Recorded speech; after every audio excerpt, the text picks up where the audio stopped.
Ang panagna sa unang pagbasa mahitungod sa Mesiyas, nindot kaayo, no? Dili siya maghimog, masaba, nga pag syagit-syagit sa kadalanan. Dili siya sa to'y gipamutang pa dire. Limot naman ko ato. Sa to'y sulting description aning atong unang Mesiyas.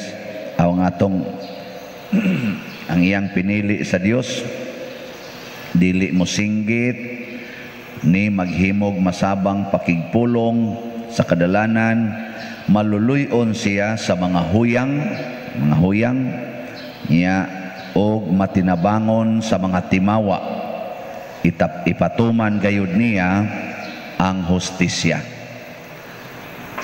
Lisod kayo ning misyon sa atong Mesiyas. Maluluyon siya sa mga mahuyang. Kita, ang huyang, ato mang tiwasan. No? Padanglitan si Judas, huyang kayo sa kwarta, magsigig pangawat. Naluoy mas Jesus niya, nga magsigig pangawat, gihimong treasurer. Di ba? Nindot kayo ba? Gi-describe man sa gospel nga siya may tigdas ilang puntil. Sa ato pa siya ay treasurer sa ilang grupo. Pero sige siya pangawat dito, maotong dali kay siya makahunahunag kwarta. Pagbubo ni Mary o kaning mahalon kayong agwa sa tiil ni Jesus, ang hunahuna ding Judas, kwarta dayon. Ingon din siya nga, ano mo na ibaligya? Sus, 300 dinar na unta na da. Unya, makahatag na nas mga kabos, pero ang iya ding tumong ato, mangawat. Pero naluoy si Jesus niya, wag yun insulto has Judas. Wag yun, hilom da Judas, sakpan na tikang buanga kay. Sige lang kag pangawat, imo lang ng disguise nga para sa mga kabos. Kana bitang mga nalulong sa drugas, may kay mohimog disguise. Hilak pa. Matsing hilak. Ako kapila ko na biktima sa ako mga kaila rapon. Usay gani, igagaw rapon nako nga kagot sa ngipon ba. Dahil kausa ka adlawong dako, ningadto nako. Ingon dayon, usang sayo lagi ka. Tanpa dir malasa lagi giatakis mama. Nako, unsa isa? To hospital dadon na mo. Lagi kwarta lagi pa din na aras emergency. Ni ako sad kay gadali nako. Sige nya pila may kinahanglan. Ingon siya mga 5,000 gud pa dir og mahimog Gs pa dir. Mayon ta kay haron ipalit lang sa tambal kay naa ginay tambal ana. Hatag din kog Gs mo pay daginuto na kay akong kolekta kay wa pa man ko ma-assign adto sa San Vicente. Dito pa man ko prisuhan assign ato di papikig yung gayo. Bahatag dayon ko ana Jis human kay nabalaka lagi ko nya suod ra man sad namo, text din ko sa ako mga kaila nga pwedeng maka-check dito. Nako, uy kuan na ninyo tan-awa kay ang mama ni kuan na atake ana ila din giadto. Sus ni-take sila nako insya, pader nituo sa kano tuwa oy lagsik iglawas ang inahan, porting lagutas inahan nganong gitunglo siya. Nako nya asa naman ditong kwarta sa tuan na gisuyop na to. Pagkita na mo sunod mura ra gyud wa. Wa na gid mo hisgot sa nahitabo atong yang gisulti, wa man sa siya moingon buha nga pader sipyat ko na nailad ti ka mura ra gyud wa, ako na lang hinoy na ikog mo hisgot. Na si Jesus maluluyon kay na siya mga huyang. Kana bang mga makasasala ba nya maunay iyang gitawag og hustisya. Ang hustisya sa Ginoo nga dili nato daog-daogon ang mga huyang. Bisan kita dinhi sa atong nasod, bisan sa laing nasod, kinsa may giprotektahas balaod. Tubag. Ang huyang dili lang kay consistent, pero ang huyang tanawa women's right. Naa ay men's right over women. Na ay women's right over men. Mao na kung tamparuson gani or na ay physical abuse, na ay psychological abuse nga himuon ang laki ngadto sa babae, makiha gina siya. Pero bisag gipangawras nagmaayo ang laki, sige hagyaw-yaw sa asawa, di jud kakakihas asawa. Ambot. Mayrang wa ko mga asawa. Kadto ko problema ana. Dili din na psychological abuse sa ding gibuhat sa asawa nga magsige yaw-yaw. Nga magsige pag yung pamasangil. Kita lang dito nga naigi ka istorya ang bana, pasangin lang dayon nga kabit. Hangtod noon, tinud-o na lang noon. Di ba? Ana, ang huyang mo'y protektahan kay mas ligon mang laki, huyang mang babae. Di protektahan ang babae. O tanawa, child right pod. O ginikanan ka karon, yaw-yaw-yaw kasi mong anak, labi na imong latuson, pwede man ka prisohon kay huyang man ang susakto kayo ang paradigm ni Jesus. Ang huyang mo'y tabangan, pero ang huyang nga gitan-aw ni Jesus nga huyang mao di ay ang mga makasasala. Kana manggong sala mga igsuon sa mata sa pagtuo, ang sala ba mura na siya og virus, mura sad na siya og sakit.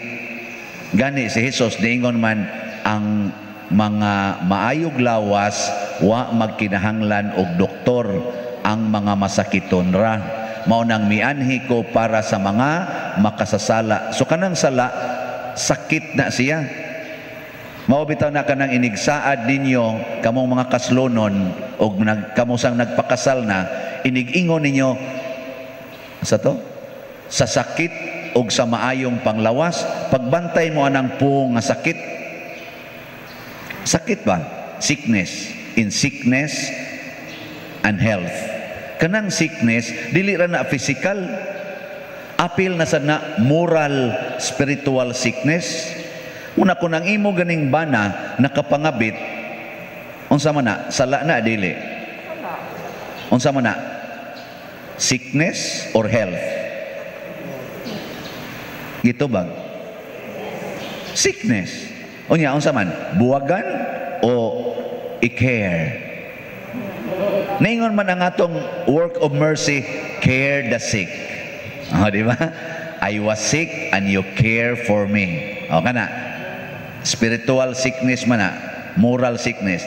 Unsa man, ikaw asawa, mo care ka sa imong banang nangabit o sa iyang kabit, kay nasakit man sa tuog moral sickness, mo care ka nila?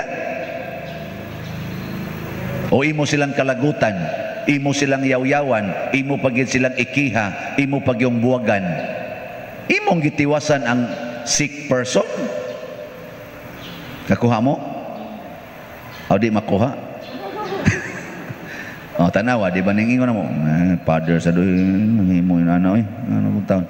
Mao lagi na, mga Katoliko, manggunta mo na hustisya sa Ginoo. Ang huyang, maunang nakasala. Ang makasasala, sama nimo, sama nako, pulos man tasadaan god. Lingian na imong tupad o. Imong tupad ba? Niyaing na siya, unsa roy imong number 1 nga sala. Sige na. Unsay imong number 1 nga sala karon? Ang top notcher ba nimong sala? Naagi na ikasulti. Naagyod. Ay, pangutanaw. Pangutana. Imposible kayo wa na si top notcher nga sala. Ako inyo kong pangutanon, moingon sa ko secret. Pero naagyod, secret lang. Pero nahibawong Ginoo ani, top notcher nga sala. Una, kaluy ang mga mahuyang. Nya unsa may buhaton, higugmaon gyud ang makasasala.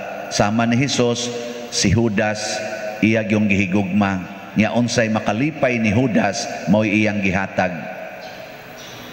Hustisya ba to? Inhustisya. Kawatan himuon nimong treasurer, nya wa ra ba gyud ilisi ni Hesus? Wa gyud ilisi. Nahibaw gud siya.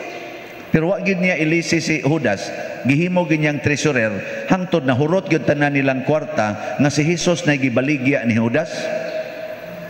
Nahalin ba si Hesus? Halin oy. Nya hustisya to dili. Wa man gyapon mo reklamo si Hesus. Nagpabaligya ra man sad. Hustisya dili. Uy tubag. Dili. Dili. Nganong ga-celebrate man ta karon sa iyang kasakit o kamatayon, bunga man tos pagbaligya ni Judas niya. Di sa ato pa nigawas gihapon ang hustisya. Tungod sa pagbaligya ni Judas ni Hesus, nya gidawat rasad ni Hesus, gihimo sa Ginoo ang maong buhat nga dautan ni Judas nga tuburan sa kaluwasan natong tanan. Sakit-sakit lang pero kaluwasan. Muna matag higayon nga muantos ta, muhigugma tas mga masakiton kanang mga makasasala, mubunga gid na og kaluwasan. Nabitay niingon ako karon i-text bag-o pa lang gasakit pa maning mata nako siging basa. Ang akong gibasa nga text messages niabot nag mga hapit mo 800. Sukad pa atong usang adlaw na kong binasa karon gabi basa sa ko sugda na sa nako karong mga alas 3 kaadlawon. Jutay na lang nahibilin ato mga 250 na lang to sa akong text message. Wap ako kasugod sa messenger. Usban turon ako. Usas mga ni-text na ko dito, taas-taas ra ba yung text. Ingon siya, Pader, kining akong bana ba? Sukad pag yun pagkaminyo na mo, wa gini siya hunong pangabit. Mag-maintain gini siya kabit. Sige jud mig away, Pader. Sige jud kong kasuko niya. Ana. Hangtod na lang nga karon na niguwang namin. Sige lagya pong kog away niya. Pero sige kong paminaw sa imong wali, Pader. Starring man gining kabit dayon nimo. Murag mao na man lang gini imong sentro og kanang koral. Double K ba? Kabit, koral. Sila anak ganing nakat-on jud ko, Pader, paghigugmas akong bana og dako kay akong pasalamat nga nabana nako siya. Wa na lang sa niya gi-elaborate, no? Ug unsay nagpasalamat ko na siya nabana niya atong hingabit kay hangtod karon tiguang na lang wa pa gyud mohunong. Nindot kayong yang realization karon pa kuno siya naka-realize nga dako day kayong gasa niya ang iyang bana nga sigig pangabit. Tingali usas iya tingaling gisulti ayang gitan-aw wa man ko mangutana nga na-practice niya maayo ang iyang gugma, pasaylo, pagpaubos, ang iyang pag-antos, nga murag naliwat gid siya ni Kristo ba nga sigihag budhi, sige rasag dawat, di nitubo ang iyang pagkamapasayloon. Di aptay usa nga nigisupo-supo ko, akong gikaunsilan ba, ingon din siya, "Unya, Pader, ug ako nang sigihag pasaylo, maanad na lang na siya nang sige niyag buhat anang sala." Sige kong pasaylo, maanad, mag-anad na nagmayo. Naku, oo, siya, maanad og pakasa. Ikaw sad, maanad og pasaylo. Kinsa may alkansi ninyo? Ikaw, tungod siyang pagsigig pakasa, nga imong sigig pasaylo, naanad sa kasigig pasaylo. Siya, naanad sa sigig pakasa. Kinsa maroy alkansi ninyo? Ikaw, nga nagsigig pasaylo, nga master na kaini mo ang pagpasaylo, na magani uban nato dinhi maglisod gyud pasaylo na gani uban mingon dip ako ready, Father, dip ako ready. Ikaw anad na kay ka sunang ka nang naniguwang nakagpasaylo anang animal kay nako kamao na kay ka mo pasaylo di pa to bansay na kay ka. Oy, alkansi to siya kay naanad siyag pakasa, ikaw naanad kag pasaylo tungod sa iyang pagkamakasasala. Pagkadakuang grasya nimo ana nga ni tubo og milambo, milig-on, mi-mature ang imong batasan sa pagkamapasayloon nga maogyoy number 1 requirement aron ta makasuod og langit. Kay matod pa sa amahan namo, pasaylua kami sa among mga sala, ingon nga kami nagpasaylo sa mga nakasala kanamo. Ug ato nang usbon pagsulti, ayaw mi pasaylua sa among mga sala kung di sad mi makapasaylo sa mga nakasala namo. Di ba? Man gyapon mo muuyon, sige manindog lang ta.